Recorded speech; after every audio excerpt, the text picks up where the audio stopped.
Welcome to scholar space.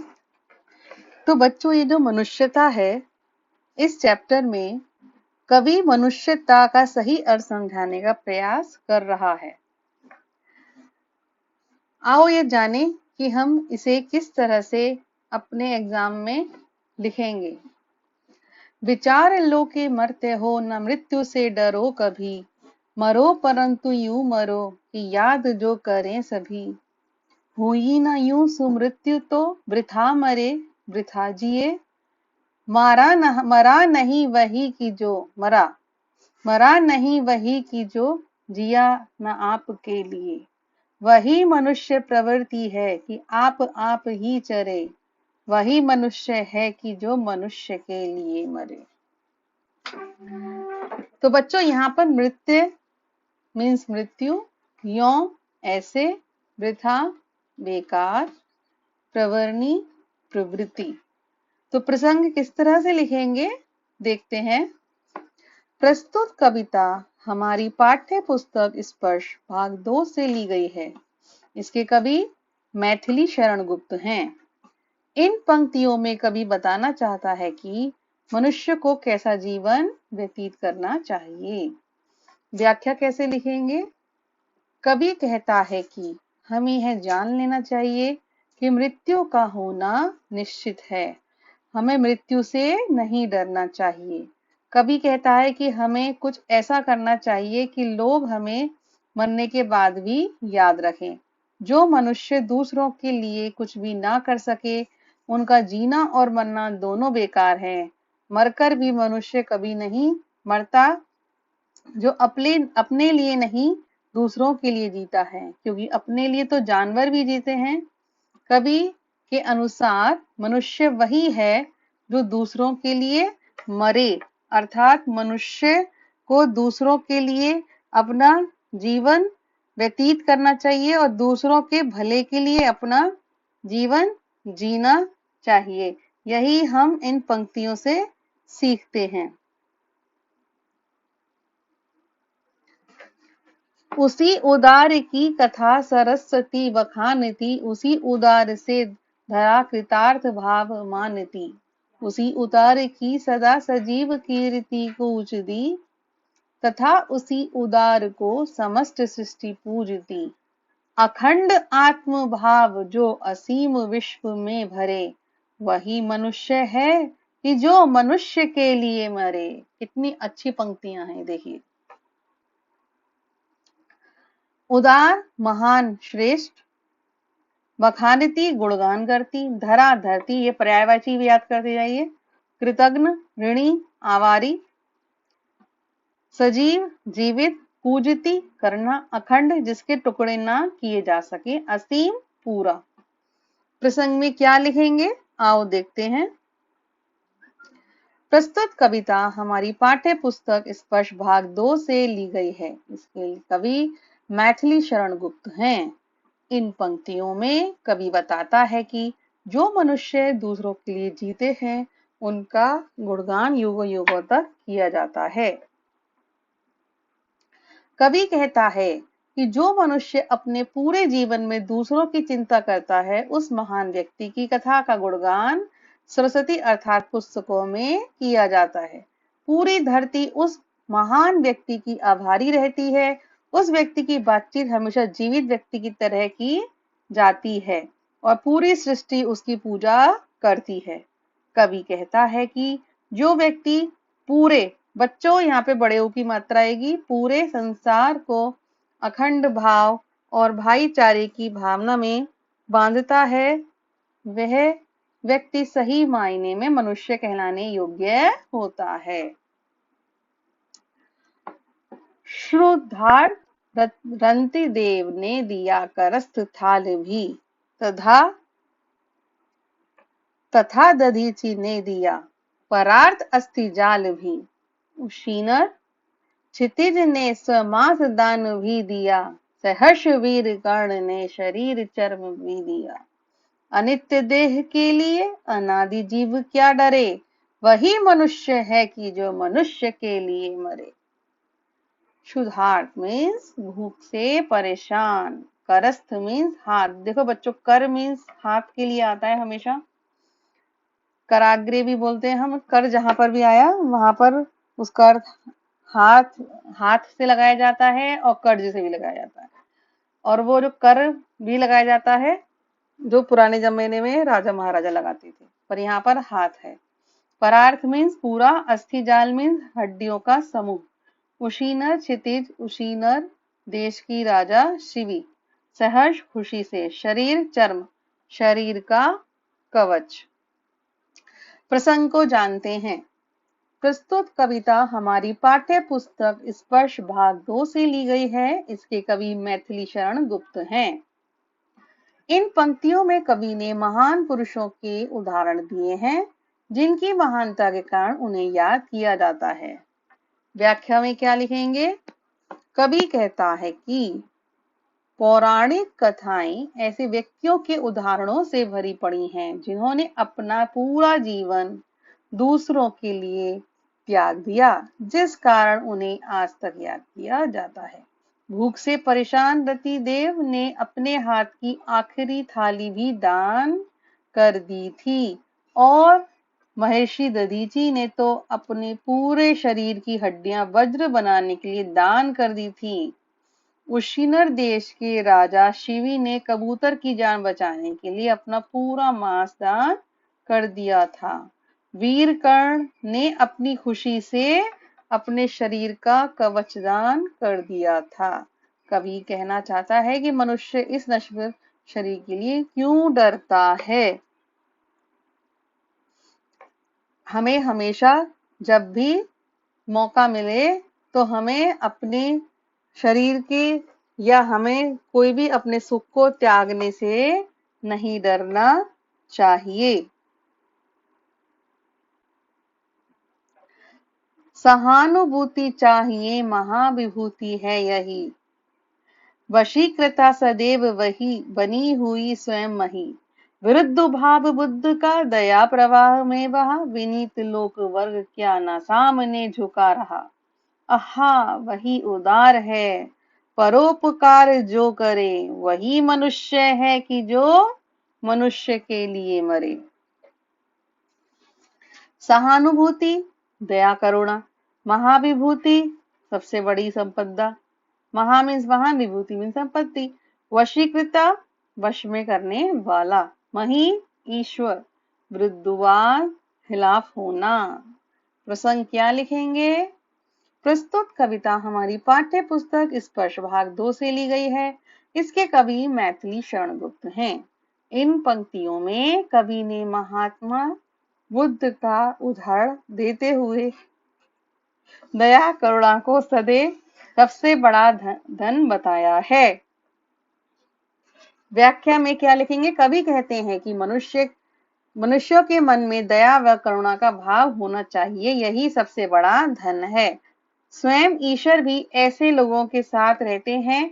इसका सबसे बड़ा उदाहरण महात्मा बुद्ध हैं, जिनसे लोगों का दुख नहीं देखा गया तो वे लोक कल्याण के लिए दुनिया के नियमों के विरुद्ध चले गए।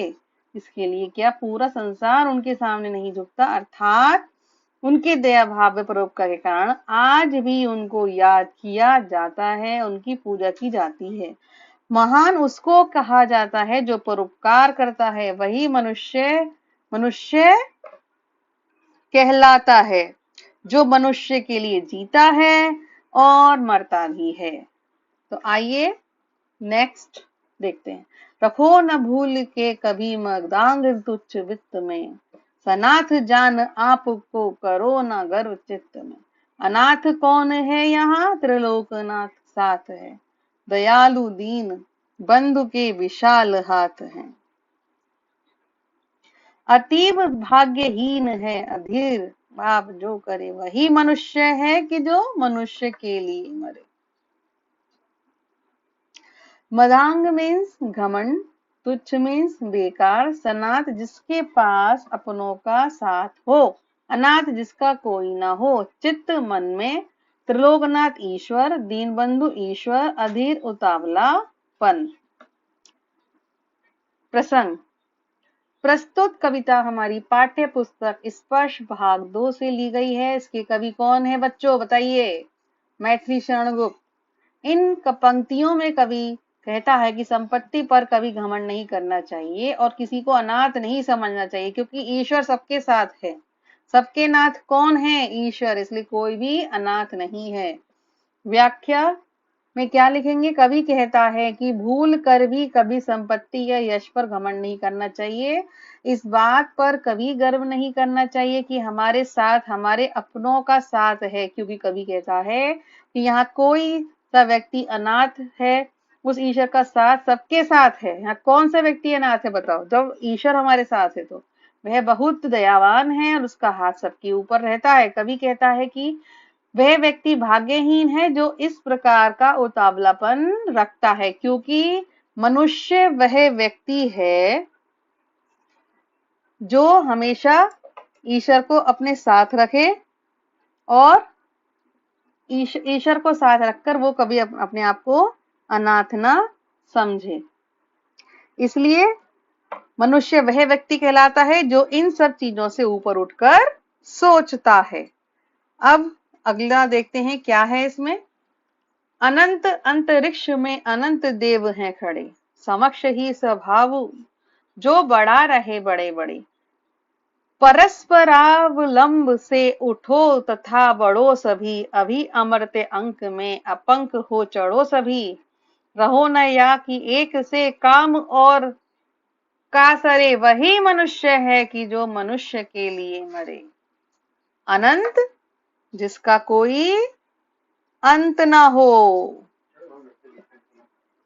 अंतरिक्ष आकाश, समक्ष सामने, परस्पर अवलंब एक दूसरे का सहारा। यहाँ पर संधि है बच्चों, परस्पर अवलंब। अमर्त्य अंक देवता की गोद, अंक मीन्स गोद, अमर्त्य मीन्स देवता, अपंक कलंक रहित। प्रसंग क्या लिखेंगे? प्रस्तुत कविता हमारी पाठ्य पुस्तक स्पर्श भाग 2 से ली गई है। इसके लिए कवि में मैथिली शरण गुप्त हैं। इन पंक्तियों में कवि कहता है कि कलंक रहित रहने व दूसरों का सहारा बनने वाले मनुष्य को देखा देवता भी स्वागत करते हैं। बच्चों यहाँ पे मनुष्य कर लेना है, मनुष्य का देवता भी स्वागत करते हैं। कवि कहते हैं कि उस कभी न समाप्त होने वाले आकाश में असंख्य देवता खड़े हैं जो परोपकारी व दयालु मनुष्य का सामने से खड़े होकर अपने भुजाओं को फैलाकर स्वागत करते हैं। इसलिए दूसरों का सहारा बनो और सभी को साथ में लेकर आगे बढ़ो। कवि कहता है कि सभी कलंक रहित होकर देवताओं की गोद में बैठो, अर्थात यदि कोई बुरा काम नहीं करोगे तो देवता तुम्हें अपनी गोद में ले लेंगे। अपने मतलब के लिए नहीं जीना चाहिए और अपना और दूसरों का कल्याण व उद्धार करना चाहिए, क्योंकि इस मरणशील संसार में मनुष्य वही है जो मनुष्य का कल्याण करे, परोपकार करे। ठीक है, आगे देखते हैं। मनुष्य मात्र बंधु है, वही यही बड़ा विवेक है। पुराण पुरुष स्वयंभू पिता प्रसिद्ध एक है। फलानुसार कर्म के अवश्यवाय भेद है, परंतु अंतरेक्य में प्रमाणभूत वेद है। अनर्थ है कि बंधु ही न बंधु की व्यथा हरे, वही मनुष्य है कि जो मनुष्य के लिए मरे।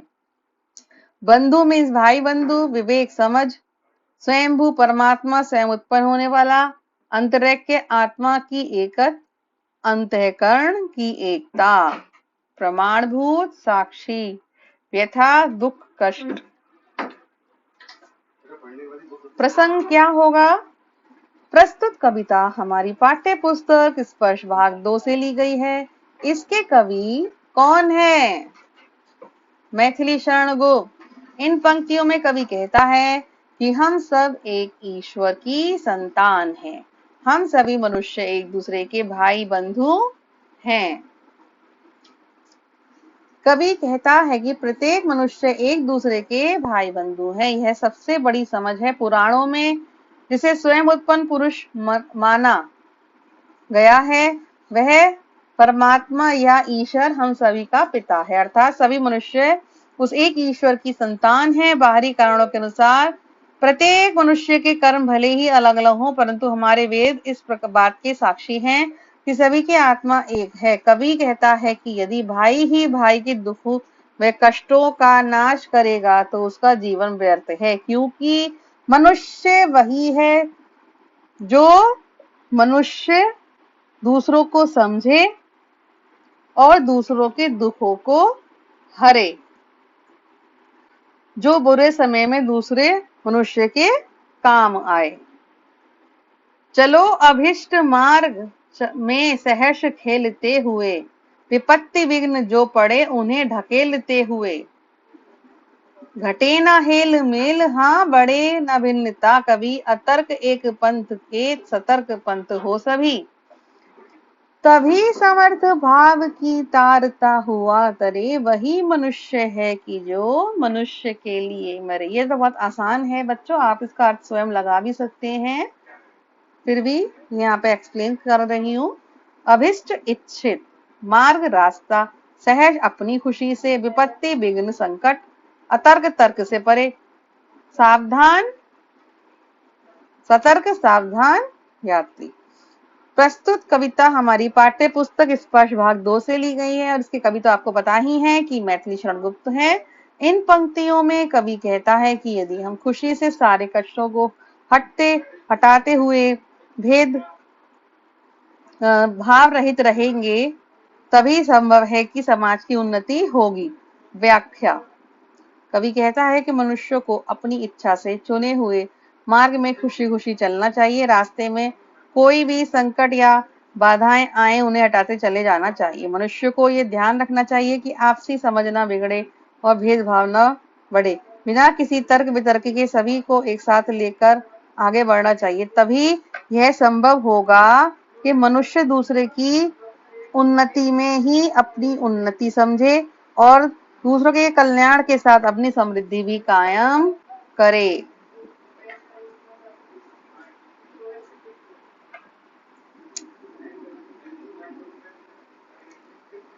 Have a good time, student. Stay fit and stay healthy.